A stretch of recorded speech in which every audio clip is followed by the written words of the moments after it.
স্বামীর কাছে যাওয়ার জন্য হয়তো ব্যাকুলতা আছে, সেই ব্যাকুলতার জন্য তো আর আমি সারা জীবনের রক্ষিত সম্পদ নষ্ট করতে পারি না। আর এই জটিলতার জন্য হয়তো আমি এই বিমানটি ফেল করব, কিন্তু আমি জানি আখিরাতে বিমান আমার জন্য ঠিকই ল্যান্ড করা থাকবে। অফিসার তখন অবাক দৃষ্টিতে মেয়েটির দিকে তাকিয়ে আছে। এই একবিংশ শতাব্দীতে এসেও এরকম মেয়ের উপস্থিতি কল্পনার অতীত মাত্র। এই মেয়েগুলোর জন্য হয়তো পৃথিবী এখনো ধ্বংস হয়নি। তখন অফিসার বলল, ঠিক আছে, আপনি আমার সাথে আসুন, আপনাকে আমি ইমিগ্রেশন পার করে দিচ্ছি। পাসপোর্টের সাথে চেহারা না মিলে কোনো মেয়ে আজ ইমিগ্রেশন পার হয়ে যাচ্ছে। মেয়েটি চকচকে ফ্লোরের পথ ধরে খুব জোরে জোরে হাঁটছে। সে জানে না বিমান তার জন্য এখনো অপেক্ষা করছে কিনা। না, অবশেষে মেয়েটি যেতে পেরেছে। বিমানের চরম পরীক্ষায়ও সে উত্তীর্ণ হয়েছে। তার জন্য অপেক্ষা করছে এক মহা আনন্দের সময়।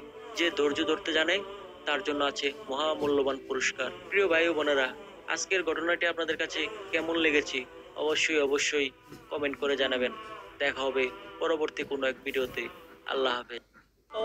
বিয়ে হয়েছে, বিয়ের 15 দিনের মাথায় স্বামী তার কর্মস্থল কুয়েতে চলে যায়। স্বামীর নিজস্ব ব্যবসা সেখানে, যার কারণে ব্যবসা হলে স্ত্রীর কাছেও আসতে পারছে না।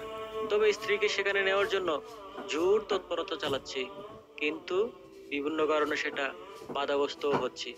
যে মেয়েটি কোনোদিন মাদ্রাসা আর বাড়ি এই গণ্ডির বাহিরে পা পর্যন্ত রাখেনি, সে মেয়ে আজ পাসপোর্ট অফিস